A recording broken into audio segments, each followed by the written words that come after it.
profesor Máximo Montesa Flores. Él es candidato a decano nacional por la lista número 2, el FED, Frente de Educadores del Perú. Profesor Máximo Montesa. Muy buenos días, gracias amigo Gamarra. Saludar a nuestro candidato por Tacna, al doctor Edgar Astete López, y saludar también a todos los amigos, maestros que escuchan tu programa en Tacna, y bueno, atento a todas las inquietudes que tengas que hacernos para poder el día de hoy dar los planteamientos del Colegio de Profesores a las elecciones del 20 de agosto. Estamos con el Frente de Educadores del Perú, PEP, somos la lista número 2. Así es, doctor Máximo Montesa. Bueno, es la única lista a nivel nacional que lleva a una representante de la región Tacna, a la profesora Inés Injante. La está llevando como integrante de la Junta Directiva Nacional del Colegio de Profesores. Realmente para todos los tacneños nos honra tener conocimiento de que la profesora Inés Injante vaya a la Junta Directiva Nacional, el cual usted encabeza como decano nacional. ¿Tenga la seguridad? Sí, dígame. Efectivamente, no solamente con Inés, sino también con la doctora Lili Pizarro Arancibia, que es la vicedecana nacional. A saludos, en este momento se encuentra en la ciudad de Junín, desarrollando tanto también el trabajo pedagógico como también disfrutando estos días de fiestas patrias, ¿no?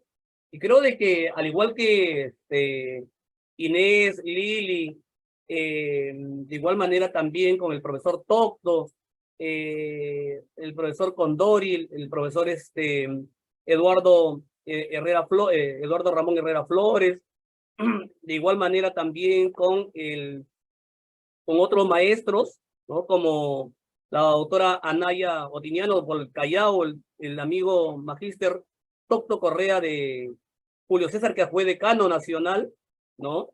En Piura, ¿no? De igual forma también con Fernández Pacheco Agapito, que es de Arequipa. Es decir, tenemos una lista bastante amplia, ¿no? Y creo que ya en los días de este mes de agosto vamos a ir conociendo a cada uno de ellos en todas las redes sociales. Muy bien, doctor. Una pregunta, ¿nos podría dar a conocer los planteamientos, el plan de trabajo que tienen ustedes para, en caso salgan elegidos, Junta Directiva para el Colegio de Profesores? Mira, tenemos 7 objetivos estratégicos. El primer objetivo estratégico tiene que ver en la parte legal. Y en la parte legal, o sea, que tiene que ver con ejes fundamentales básicos para el magisterio nacional. Y es que, si bien es cierto, existe una ley de reforma magisterial, si bien es cierto, existe un currículo nacional de educación básica, existen los currículos de la programación curricular para EBR, EVA y EBE, hay la necesidad de articular acciones que tengan que garantizar el adecuado proceso de formación continua del magisterio. Nos preguntamos, Fernando, ¿desde cuándo el Ministerio de Educación en los últimos años ha desarrollado una capacitación al 100% del magisterio nacional? No ha habido. Si analizáramos nada más el contexto de Alan García en su segundo gobierno, cuando planteó desarrollar la evaluación, ¿no? Una evaluación censal. La evaluación censal nos dio los lineamientos. Alan García señaló de que iba a capacitar a todo el magisterio nacional. Terminó su gobierno, no capacitó ni siquiera a 30.000 maestros. Nos preguntamos cuál ha sido el desarrollo histórico de la capacitación hecha por Plan CAT, Plan GET, GTZ, una institución alemana durante el gobierno de Alberto Fujimori. Los resultados los estamos viendo. La implementación de la política neoliberal, el capitalismo salvaje en el país, en vez de contribuir a desarrollar acciones en materia educativa, lo que ha hecho es reducir el presupuesto.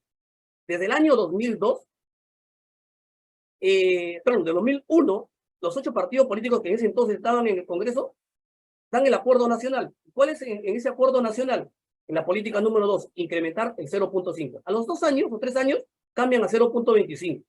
Lo cierto es que al 2016 debíamos tener el 6% del PBI, presupuesto para educación. El año 2021 se implementó, se logró, bueno, 2022 si no me equivoco, en el artículo 13, el 6%. Este año tenemos solamente el 4.2 del presupuesto. ¿Eso qué quiere decir? En materia legal, si bien es cierto, el día de hoy se garantiza el 6% del PBI para la educación, el Ministerio de Educación, ni el Poder Ejecutivo, ni el Legislativo, le interesa la educación. De ahí que ese atraso. Entonces, por lo tanto, en ese aspecto, el Colegio de Profesores va a trabajar por ese lineamiento fundamental. Ese presupuesto, ¿qué va a garantizar? La capacitación, como te decía. Tenemos que garantizar la capacitación de todos los maestros. ¿Cuántos de nuestros maestros de todo el Perú están implementados en el proceso de formación continua del nuevo currículo nacional? ¿Cuántos de nuestros maestros manejan sobreevaluación formativa? ¿Cuántos de nuestros maestros manejan estrategias pedagógicas? ¿Cuántos de nuestros maestros manejan estrategias de comprensión lectora? ¿Cuántos de nuestros maestros están en la capacidad de poder contribuir a los grupos de interaprendizaje? A liderar eso, muy pocos. Los que han logrado desarrollar esas capacidades es porque principalmente de manera personal han invertido sus recursos. Han hecho maestría, han hecho doctorado, han hecho segunda especialidad. Después de la segunda especialidad que se dio durante el gobierno de Ollanta Humala, si recuerdas, la segunda especialidad que la dieron varias universidades e institutos pedagógicos en ciencias sociales, en inicial, en primaria, ¿no es cierto? En matemática, en CTA. Pero me pregunto, los maestros de arte, los maestros de educación para el trabajo, los maestros de todas las áreas curriculares, no han tenido un proceso de formación continua. El 2018, yo participé del programa de formación continua como formador con Proyecto Cantuta y Ministerio de Educación. Solamente se dieron a 4 áreas básicas: matemática, comunicación, ciencia y tecnología y ciencias sociales. Las demás áreas. Y entonces, de ahí la necesidad urgente de implementar políticas de Estado que tengan que estar, obviamente, a articular lo importante que hay en el currículo nacional. Hay cosas positivas. En el capítulo 1 dice revalorar la cultura ancestral. Yo acabo de estar casi una semana en Cusco. Y de verdad me quedo maravillado de conocer Cusco. Solamente una semana, pero yo creo que ni un año podría conocer toda la historia y la tradición que tiene la sociedad inca. Entonces, volver a esas tradiciones. Por ejemplo, en un pueblo en este caso, Canche, hay un lugar llamado San Pedro. Y con el agua de ese lugar de San Pedro, muchas personas se pueden purgar. Es la maravilla de entender de que, por ejemplo, las propiedades que tiene el agua. Y eso son capacidades que el estudiante lo debe tener. O el hecho mismo de que en Chinchero, cómo las comunidades se organizan y tienen sus trabajos de empoderamiento, emprendimiento, y cómo desarrollan un conjunto de actividades que en las escuelas no se enseñan, pero que en ciertas comunidades sí. Entonces hay que volver, en este caso, al emprendimiento, pero desde la cultura ancestral. De ahí lo importante de entender que, por ejemplo, el currículo nacional contribuye al desarrollo. La diversificación se tiene que dar de acuerdo a cada región. Escuchaba al doctor Astete, de su experiencia haber trabajado en el magisterio en las distintas instancias de gestión. De ahí la necesidad entonces de la investigación, concuerdo con el doctor Astete, que es nuestro candidato por Tacna. Nosotros, con la doctora Lili Pizarro Nancibia, con Milagros Menacho, que es también parte de mi equipo de formación continua, con Marcelina, implementamos esta revista, que se llama Crónicas Pedagógicas, que la queremos implementar desde el Colegio de Profesores. ¿Por qué? Porque el magisterio necesita información. El magisterio necesita que le entreguemos fuentes directas. ¿Por qué? Porque el maestro carece de esas fuentes directas. El ministerio debería darnos mensualmente un texto, ¿no? En Europa, ¿no? Son 12, de 20 a 25 textos que lee un profesional. Aquí en el Perú, o uno o dos.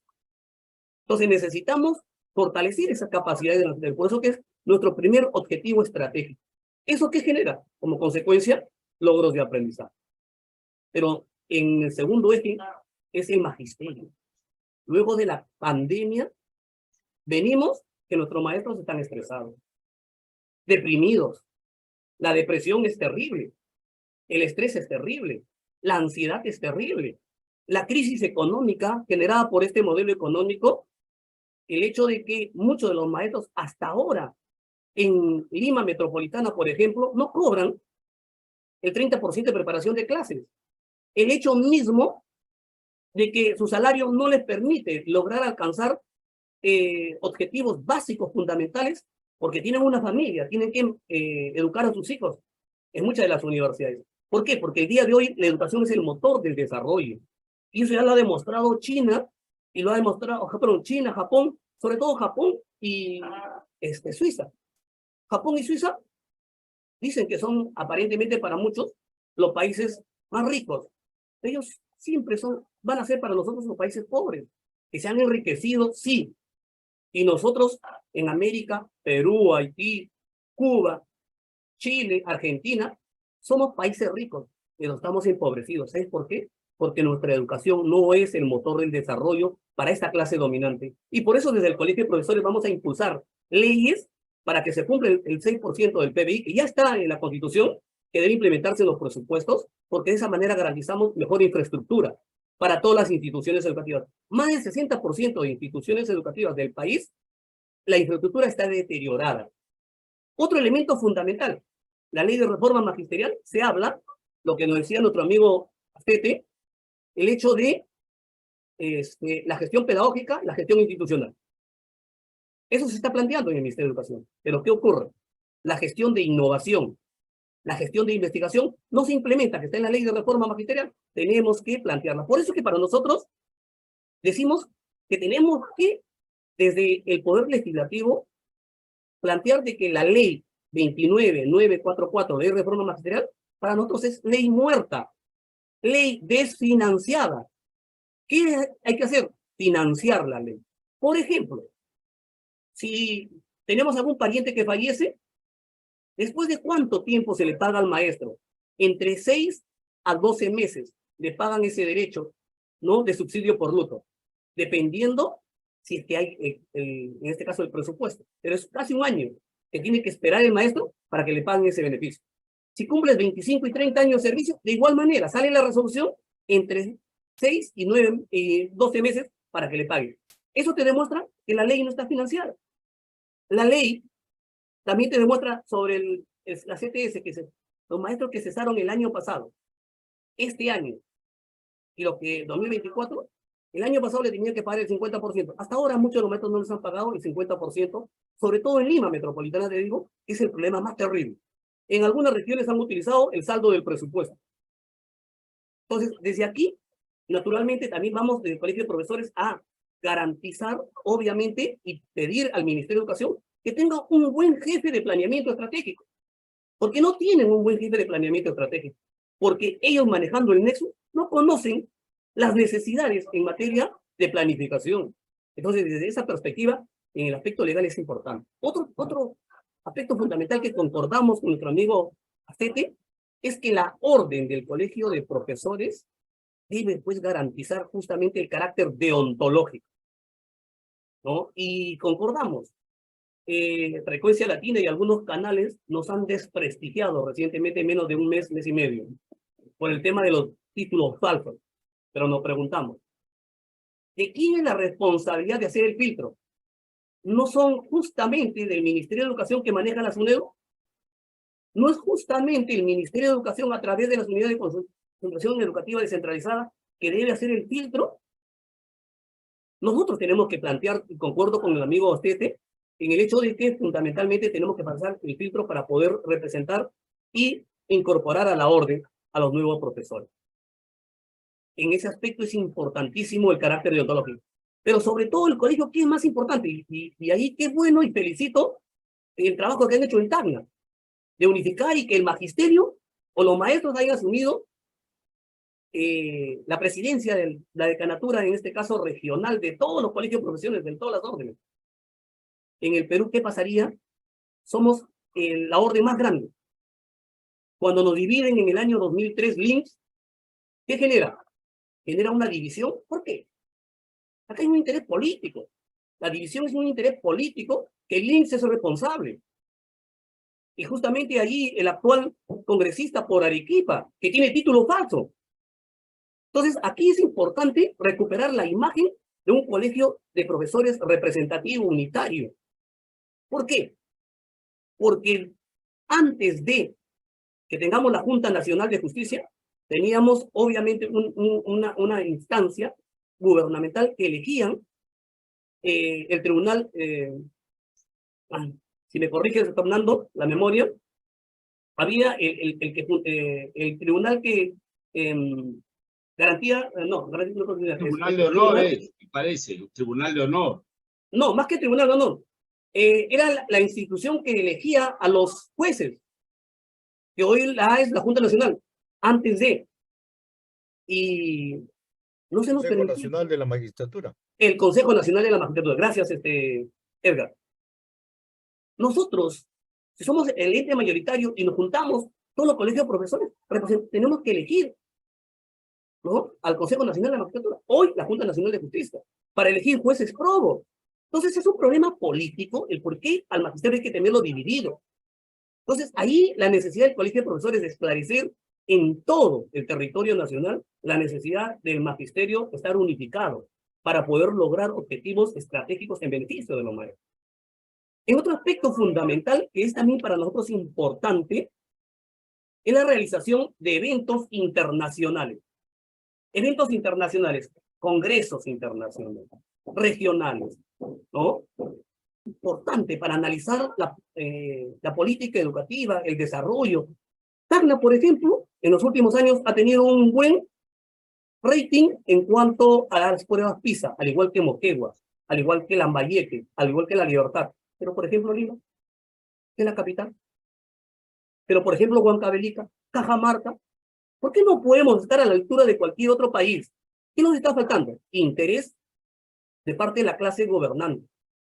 Entonces, desde allí tenemos que impulsar desde el colegio de profesores a generar la autonomía en el desarrollo de los aprendizajes de nuestros estudiantes. Pero para eso, ¿qué significa? Hay una psicóloga española, Begoña Ibarola, que sostiene lo siguiente. Sostiene Begoña Ibarola de que hay la necesidad de que el estudiante tiene que estar en tranquilidad, que no haya ansiedad, que no haya depresión, que no haya estrés, para que el aprendizaje sea significativo. Y que la memoria, o sea, la cognición y la emoción van de la mano. Son la misma moneda. De ahí la necesidad, entonces, fundamental, que para el aprendizaje, tanto el maestro como el estudiante tiene que estar en tranquilidad, en paz. Por eso es que en la competencia número 3 del marco del buen desempeño docente se habla del clima y la convivencia democrática. Hoy día de hoy no hay convivencia democrática, porque los propios poderes del Estado están enfrentados. El propio pueblo está descontento de su clase política. Otro elemento importante, como colegio de profesores. Hablamos hace exactamente 25 días con Hugo Almanza. Hugo Almanza, al cual nosotros desde aquí lo saludamos, porque es un gran maestro. Yo ahí me enteré recién que eres también maestro. Y ha recibido, pues, justamente la juramentación del actual colegio de profesores, ¿no?, con Elío Caña. Y me decía, Máximo, ¿qué hacemos como magisterio? En todos los documentos hablan todos y todas. Esa es una barbaridad. Desde el colegio de profesores también vamos a poner en cuenta. ¿Por qué? Porque cuando hablan de todas y todos, no es que está incluyendo, no está incluyendo. No. Es todos, pero no podemos hablar todos. O sea, estudiantes o niños y niñas, no, es estudiantes o niños en general. Entonces, revisemos la Real Academia Española, la RAE, lo que significa eso.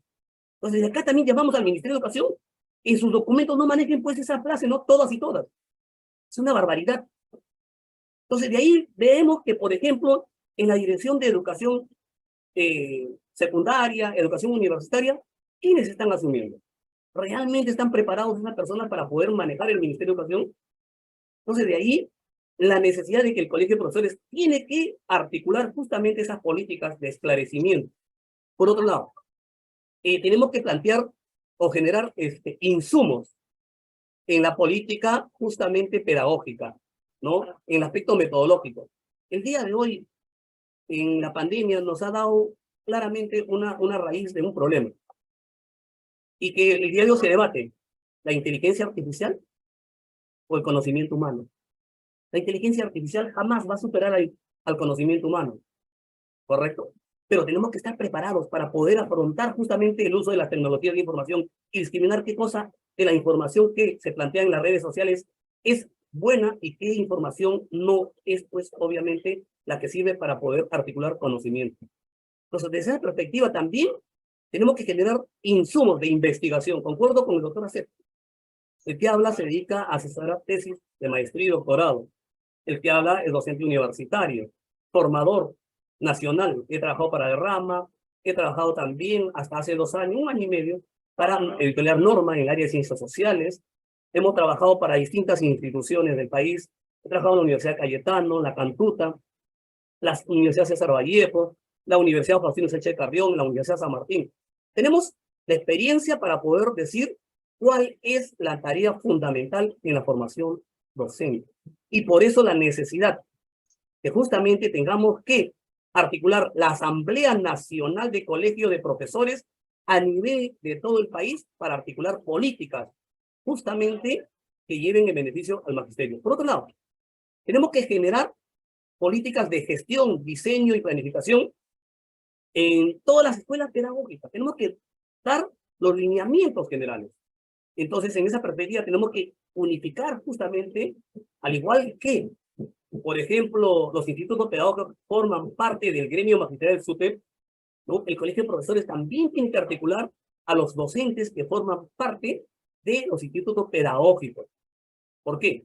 Porque hay la necesidad de ese elemento fundamental. Y por otro lado, la necesidad que el día de hoy las universidades del país están dando cuenta. Muchos de los docentes pueden tener conocimientos especializados en cuanto al área que van a señalar, pero carecen de estrategias pedagógicas. Entonces, de ahí la necesidad de nosotros de poder también, desde el colegio de profesores, plantear estrategias justamente las mejores que existen en el país, ¿no? Garantizando la excelencia pedagógica. Por ejemplo, desde el colegio de profesores vamos a implementar la biblioteca magisterial. El que habla, y pongo a tu servicio, Fernando, pongo al servicio de doctor Edgar, tengo más de 1000 libros digitales en varias áreas. Ponemos al servicio del magisterio, porque el magisterio tiene que tener justamente la información, la herramienta básica para fortalecer justamente sus capacidades. Y otro elemento importante, que estamos olvidando, si recuerdas, Fernando, nosotros que somos ya cuarentones o cincuentones, antes teníamos nuestro carnet magisterial, ¿recuerdas? Teníamos el medio pasaje. Claro. Hoy tenemos que fomentar, ya no vamos a plantear ese de carnet, medio pasaje, etcétera. Vamos a implementar justamente políticas que tengan que ver con el turismo magisterial. Le vamos a exigir al Estado que tenga que darnos un presupuesto para el turismo magisterial. ¿Por qué? Yo soy profesor de ciencias sociales, pero como profesor de ciencias sociales, te digo lo siguiente. ¿Qué pasa si yo no tengo una fuente, por ejemplo, en esta que he estado en Cusco, una bibliografía muy importante sobre la cosmovisión de los incas? Un libro reciente, muy interesante. ¿Qué pasa, por ejemplo, si nosotros queremos criticar a la Iglesia Católica? Hemos estado en Andahuaylía, un distrito de Urcos, este libro y 4 libros digitales, donde el estilo barroco andino en el Cusco. Y si vemos la maravilla de situación que tenemos que conocer, y si hablamos de la conquista o invasión, otro texto fundamental de William Prescott. Y si hablamos naturalmente también sobre el imperio inca, sobre su historia, su resistencia. Entonces, así podemos hablar. Y también tenemos justamente, y la pongo a tu disposición, Fernando, más o menos casi 1000 libros físicos, para poder poner a servicio del magisterio. Cosa que el Estado no lo hace. Y aquí vamos a pedirle al Ministerio de Educación, lo planteamos también al gremio magisterial, que en proceso de la negociación colectiva para el año siguiente, el Ministerio de Educación debe a cada maestro mínimo 6 libros anuales, pero libros de su especialidad, libros de conocimientos pedagógicos. Y lo pueden hacer. Eso es simplemente fácil, ¿no? Y de ahí la necesidad, pues, de también el colegio de profesores va a firmar convenios. Tengo la suerte de que mi compañero del doctorado es el actual vicerrector académico de la Universidad Nacional de Educación, Enrique Dumont y Valle de la Cantuta. El actual vicerrector de investigación es un maestro que ha trabajado en mi institución educativa en Villa María del Triunfo cuando trabajaba todavía ahí. Entonces, el doctor Chirinos. Entonces, la rectora actual ha sido docente y miembro de la escuela de posgrado representando a los estudiantes de la maestría. La doctora también han sido docente mía. De igual forma, el actual decano de la Facultad de Educación, Miguel Inga, es un gran amigo. Lo conocí cuando yo era un pequeño joven en la Universidad de San Marcos. Mi padre trabajó allí. Yo vendía caramelos en la Universidad de San Marcos. Miguel Inga es un gran amigo, está dispuesto también a aportar por la educación. O sea, tenemos alianzas estratégicas para poder seguir continuando en la formación continua. Te anuncio para ti y para el doctor Edgar Teto. Nuestra vicedecana ya preparó la capacitación que viene dentro de poco, gratuita, y que la ponemos al servicio. O sea, a partir de la primera semana de agosto, hasta antes de las elecciones, vamos a tener un proceso de formación, capacitación gratuita para todo el magisterio nacional. Vamos a coordinar con ustedes para que se pueda transmitir para Tacna, para Arequipa, para Cajamarca. Ya tenemos en el equipo justamente toda esta situación. ¿Por qué? Porque para nosotros la capacitación es vital e importante. Y estamos preparando una clase sobre investigación, que la vamos a coordinar contigo, Fernando, para hacer para los maestros de Tacna. Cómo utilizar, por ejemplo, el SPS, es la dificultad para hacer la prueba de hipótesis. Cómo formular un problema, cómo hacer la operacionalización. La experiencia de nosotros, de nuestro equipo, existe. La voluntad existe. Solo le pedimos al Magisterio Nacional que tenga que discriminar de los planes de gobierno de la lista 1 la lista 2 para poder plantear. Pero me preocupa, Fernando, que hasta la fecha no sepamos cuántos vamos a votar. ¿Cuántos van a votar a nivel de Tacna? ¿Cuántos en Cajamarca? ¿Cuántos en Lima? Dificultades que ya se le he planteado al presidente del Comité Electoral de Lima, al profesor Cárdenas. Esperemos que el día de mañana, como hemos quedado a las 6 a 7 de la noche, una reunión con él, los dos en este caso personeros legales de las dos listas y los dos candidatos, sí lo he planteado. Le hemos enviado una carta notarial porque ya debieron publicarse cuántos docentes son hábiles, cuántos vamos a votar, cuántas mesas en cada región, dónde va a ser la votación, porque creemos que desde esta parte le he planteado, todo el maestro que quiera votar debe ir a votar. No hay necesidad que tenga que estar habilitado. ¿Por qué? Porque así garantizamos la democratización del colegio de profesores. La democratización del colegio de profesores significa que indudablemente tenemos que decir a la mayor cantidad de maestros que vayan a votar. Y hemos pedido también que la OMPE tenga que supervisar este proceso electoral. En ese sentido es importante, nos preocupa y lo digo, Fernando, porque pueden haber discrepancias, pueden haber dificultades de entendimiento, como se le ha planteado al presidente. Y también acá le planteo a los amigos que, en este caso, en estos momentos dirigen, pues, justamente el actual colegio de profesores. No se trata de que un pequeño grupo se tenga que empoderar o adueñar del colegio de profesores. Se trata de masificar justamente. Se trata de hacer del colegio de profesores esa institución deontológica que requiere el país para poder, como lo dijo nuestro amigo Edgar Artete, demostrar con el ejemplo que enseñamos justamente que nosotros tenemos valores axiológicos. Ama Sua, ama Yuya, ama aquella, ama Mapa, ama Cipes, ama Opa. ¿No? Valores de la sociedad inca que nos dejaron, que para nosotros son muy importantes. Finalmente, Fernando, decirte que para nosotros es vital e importante nuestra identidad. Y de aquí, ¿no?, agradecer al doctor Hugo Almanza, a nuestro maestro Hugo Almanza, agradecer a Miguel Anaya Valverde, que también por VHTV nos apoya, a todos los medios que nos están apoyando, porque justamente vamos a tener al doctor Hugo Almanza como asesor del Colegio de Profesores. ¿Por qué? Porque es la voz autorizada. Y de aquí hago un pequeño aspecto de todos sus escritos, porque Hugo Almanza escribió justamente el himno del Magisterio Nacional, ¿no? Entonces tenemos que reconocer en los personajes. Y de verdad que la oportunidad que tuve hace un mes de conversar con él, me quedé sorprendido de su aprendizaje, de su experiencia pedagógica. Y él ha estudiado en un colegio de La Victoria. Él vivía solo.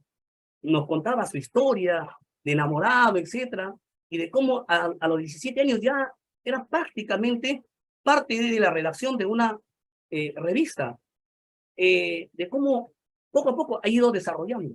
Y hoy día, pues hay que... Hugo Almanza ha sido por años locutor de radioprograma del Perú, hoy fijo, si no me equivoco, y el día de hoy Hugo Almanza pues se encarga pues de un conjunto de situaciones, ¿no?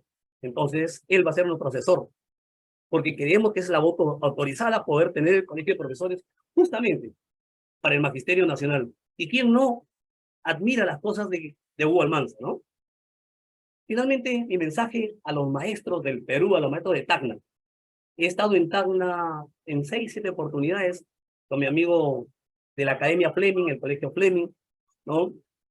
Y hemos capacitado a varias oportunidades a maestros en Tacna. Gracias a él la suerte de poder, supo Añari, su padre, poder ir a Tacna permanentemente. Entonces, estamos justamente al servicio de todos ustedes para poder seguir fortaleciendo estas capacidades. Pedirle al Magisterio Nacional que apueste por la lista número 2. 2 son tus ojos. 2 son las razones fundamentales para poder entender qué pasa en el país. Lo blanco o lo negro, ¿no es cierto? Nosotros estamos por lo blanco.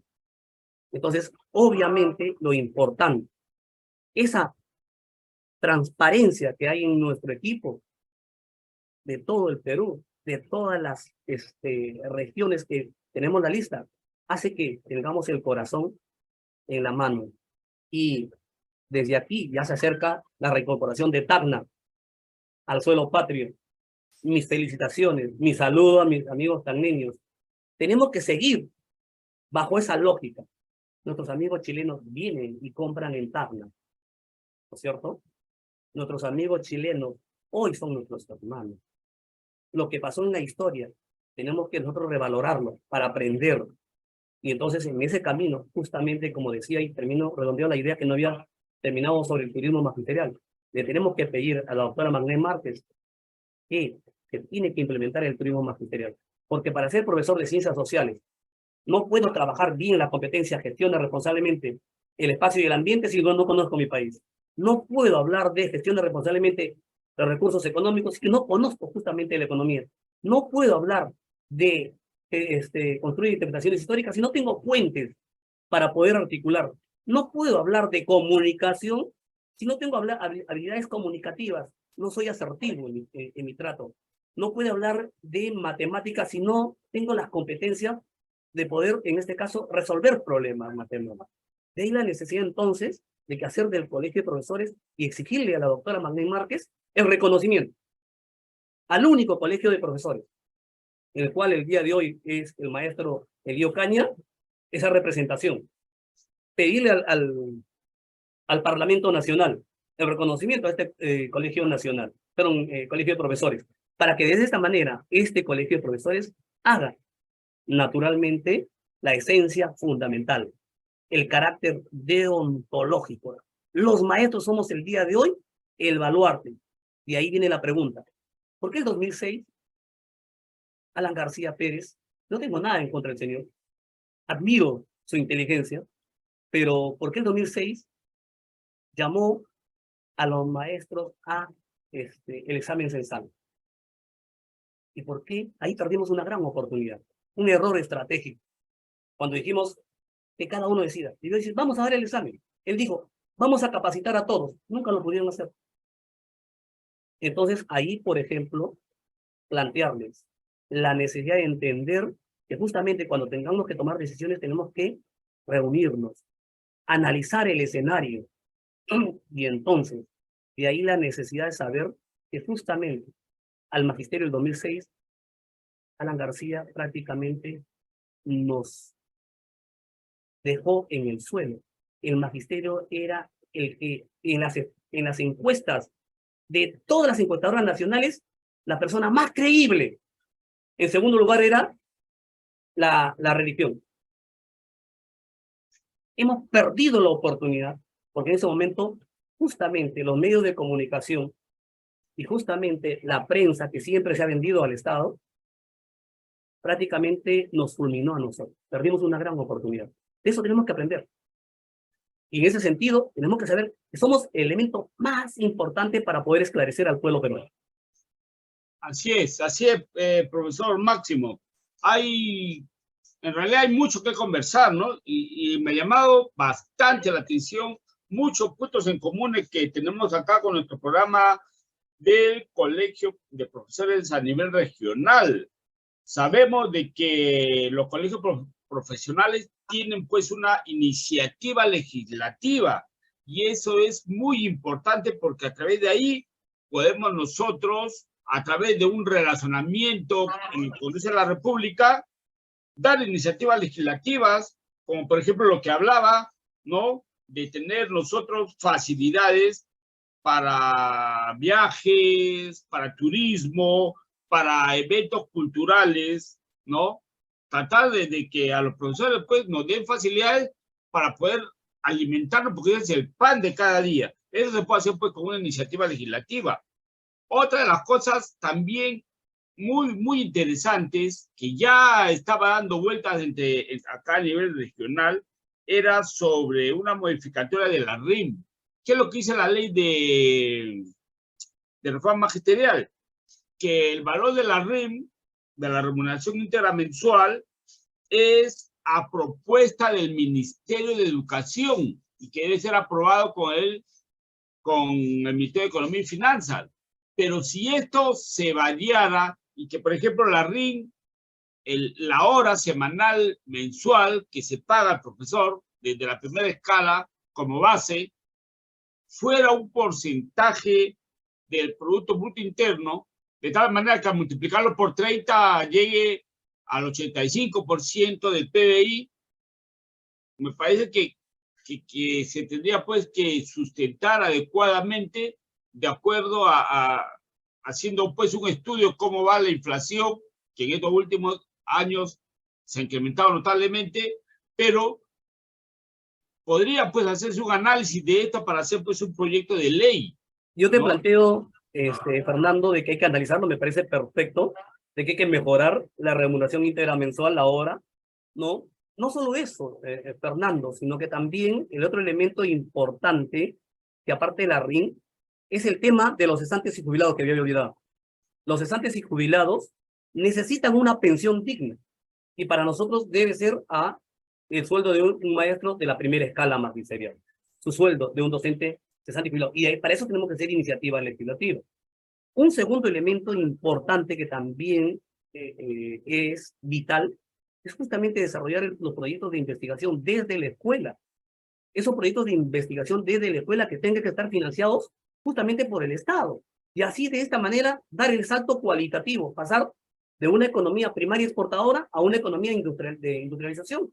Tú sabes que han habido 8 objetivos estratégicos en el país, ¿no? Pero el objetivo estratégico de 1955 se planteaba la industrialización del país. Han pasado casi 80 años y no hemos podido industrializar nuestra economía.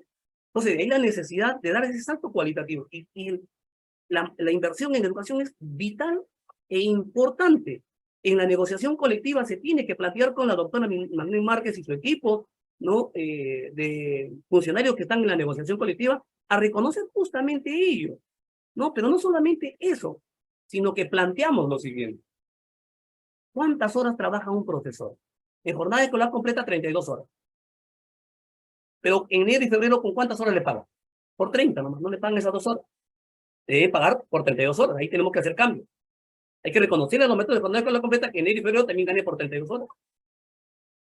Segundo aspecto, ¿cuándo le pagan a estos maestros que trabajan jornada escolar completa? A partir de junio, cuando sale la resolución por las 2 horas adicionales. De la misma forma, pero trabaja solamente 32 horas. ¿En qué momento planifica su sesión? ¿En qué momento desarrolla las experiencias o unidades de aprendizaje? La programación anual. ¿En qué momento está elaborando las fichas de trabajo? Las 2 horas que en jornada escolar completa dice para preparación de materiales no alcanza.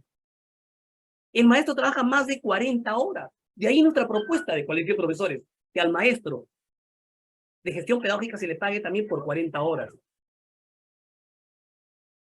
Porque de esta manera reconocemos el trabajo que hace fuera de la institución educativa. En la institución pueden ser en jornada escolar regular 30 y jornada escolar completa 32, pero trabaja más. Al momento que lo llaman los padres de familia para conversar, la pandemia generó esa situación, ¿no? ¿Cuántas horas trabajó el maestro en la pandemia? Más o menos 10 horas diarias. En una semana son 50 horas. Entonces, de ahí también la necesidad de entender, pues, que al maestro hay que reconocerle, hay que revalorar justamente. Y por eso finalizo, Fernando, señalarte lo siguiente. Gracias al maestro, hoy Dina Boluarte es presidente. Gracias al maestro, hoy todos los que son congresistas y tienen una formación primaria o secundaria, se ha permitido tener una formación.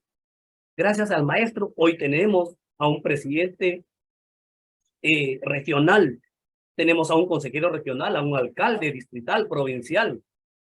El maestro es el motor del desarrollo. Es la educación, el vehículo para mejorar, dar el salto cualitativo. Yo te decía hace rato, nosotros somos países ricos, pero estamos empobrecidos. ¿Por qué estamos empobrecidos? Justamente por una política voraz. ¿Cómo es posible que el señor Julio Velarde Flores, desde el año 2011, es presidente del BCR, que regula la moneda y regula justamente el manejo económico, gana 41.600, 1.000, si no me equivoco, 100 y tantos, 1.100 y tantos, 1.160 diarios, mientras que el sueldo mínimo es 1.050 soles. ¿Cómo es posible que un ministro gana 30.000 soles? No tengo nada en contra de la iglesia, pero por ejemplo el arzobispo gana 30.000, sueldo igual que el ministro. Entonces la distribución de nuestros recursos es desigual en el país. ¿Correcto? Cuando un funcionario del Ministerio de Educación gana entre 10.000 y 28.000 soles, y muchos de ellos son bachilleres, ¿por qué no el director nacional de formación docente, el viceministro de gestión pedagógica, el viceministro de gestión institucional son maestros? Investiguemos si los dos viceministros son todos profesores. Ninguno. En todos los años en los que tengo de conocimiento, más o menos no han pasado ni 7 u 8 maestros que han estado en el Ministerio de Educación. Bueno, perdón, un poquito más. 12, 13. Entonces, ¿por qué no un maestro dirige? Y ahí la pregunta. Para poder litigar, ¿qué tiene que tener? Su título de abogado, estar inscrito en el colegio de abogados. Para poder ser médico, para poder, en este caso, auscultar, diagnosticar, tienes que estar inscrito en el colegio médico. ¿Y por qué en el caso de los profesores, cualquiera puede ser profesor? Pues, zapatero a su zapato. De ahí la necesidad de tener la orden profesional. Solo los maestros tienen que dedicarse a la parte pedagógica, porque conocen la parte psicológica, la parte antropológica, la parte axiológica, la parte ontológica, la parte teleológica, la parte filosófica, y justamente tienen sensibilidad social. Es lo que tienen los maestros. Así es, profesor. Ahora, recordaba también que ya en la ley, en el decreto supremo que aprueba el reglamento de la ley de reforma magisterial, está establecido que tanto el profesor de inicial, primaria y secundaria, su jornada laboral es de 35 horas. Eso está ya hace años, pero sin embargo está en el papel y no lo ejecuta, no está en la práctica. Sabemos que los profesores de primaria dictan 30 horas, tienen jornada laboral de 30 horas, pero sin embargo ellos después de la salida se quedan siempre una hora más. Y esa fue la razón por la cual se les incrementó a 35 horas, pero está en el reglamento, está en la ley, pero solamente hace años y es letra muerta, es letra muerta. Por eso te decía, Fernando, sí, de que hay que, nuestra ley de reforma y obviamente el reglamento es una ley muerta. No está financiada, está desfinanciada. Es lo que tenemos que hacer desde el Colegio de Profesores, plantear proyectos de ley que se tenga que financiar todos los aspectos que plantea la ley de reforma magisterial. Por ejemplo, el pago de maestría, el pago de doctorado, ¿correcto? Del derecho que le corresponde, que recientemente en la negociación colectiva en el SUTE lo han planteado con el Ministerio de Educación, está ese aspecto, pero que es importante que tenga que estar financiada, porque si no está financiada, no se le hace uso del pago inmediato. Salida la resolución, al mes siguiente debe estar pagado. ¿Por qué tiene que esperar 6 a 1 año? No, pues señores, el magisterio tiene derecho. ¿Y qué pasa en otros ministerios? ¿Qué pasa en otras instituciones del Estado? Inmediatamente le pagan. El logro obtenido sobre la CTS, por ejemplo, es un logro fundamental. Era la única carrera profesional que le pagaban el 14% de la RIN. Hoy, gracias a esa lucha, obviamente del gremio magisterial, se ha logrado, pues, que se tenga que revalorar el magisterio. Pero, por ejemplo, hay otros aspectos fundamentales. Y si el maestro quiere seguir avanzando, Chile anualmente tiene 500 becas para los mejores profesores, naturalmente, que van a estudiar maestría y doctorado fuera. Todo pagado. Todo pagado. Anualmente, Chile reconoce con 2, 3, hasta 5 remuneraciones a los maestros que los municipios, porque la educación municipal es la que tiene mayor preponderancia en Santiago de Chile, la educación pública está por los suelos en Chile, ¿no?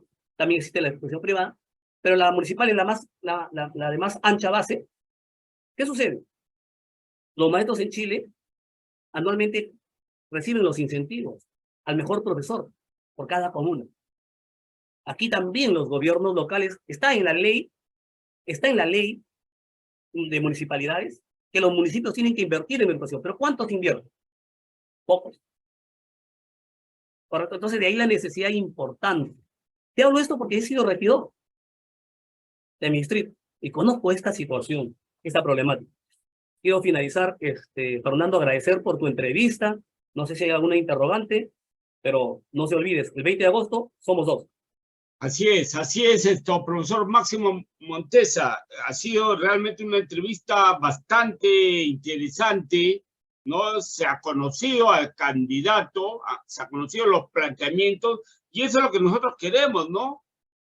No solamente conocer por foto, no solamente conocer referencias, sino también conocer sus opiniones, ¿no? Sus comentarios respecto, pues, a la realidad magisterial y sobre todo a los planes de trabajo que se tiene como colegio de profesores. Realmente, pues, estamos viendo que esta lista número 2 está bien representada no solamente por su persona, sino por todos los que integran, ¿no? Sabemos también de que en Tacna está enviando, pues, a una representante a la Junta Directiva Nacional del Colegio de Profesores, la profesora Inés Injante Córdoba, ¿no? Ampliamente conocida acá en Tacna, ¿no? Sabemos de que ella, pues, también va a aportar, así como muchos integrantes de todas las diferentes regiones que están integrando, pues, la lista para la Junta Directiva del Colegio de Profesores. No sé si quiere decir unas últimas palabras, que ya el tiempo nos ha ganado. Sí. Breve. Bueno, Fernando, sí, me pongo a tus servicios en cualquier momento, me pongo al servicio también de nuestro amigo candidato de la lista número 2, a nivel regional, el doctor Edgar Astete, y al margen del proceso electoral, tenemos que articular justamente desde Tacna el proyecto educativo regional, un proyecto educativo regional que responda justamente a los intereses de cada región, igual en todo el país. Desde acá también mi llamado a Cajamarca, mi tierra, ¿no? A nuestros amigos de la lista número 2 que están postulando también en Cajamarca, nos ponemos al servicio, en Piura, en Lima Provincias, en el Cusco. Mañana tenemos una entrevista con nuestros amigos del Cusco, hemos estado con los dirigentes del Cusco, nuestro candidato del Cusco también. Entonces, realmente nos ponemos al servicio. También saludamos a los maestros de Moquegua, ¿no? Y creo que indudablemente tenemos que seguir articulando esta política de trabajo colaborativo. Me pongo a tus servicios, Fernando, me pongo al servicio de todo Tacna, cuando gusten, cuando quieran, y como ya te dije, vamos a coordinar en el interno para poder hablar de los libros, de los más de 1000 libros que lo pongo a disposición de los maestros de Tacna. Muy bien, muy agradecido esto, profesor.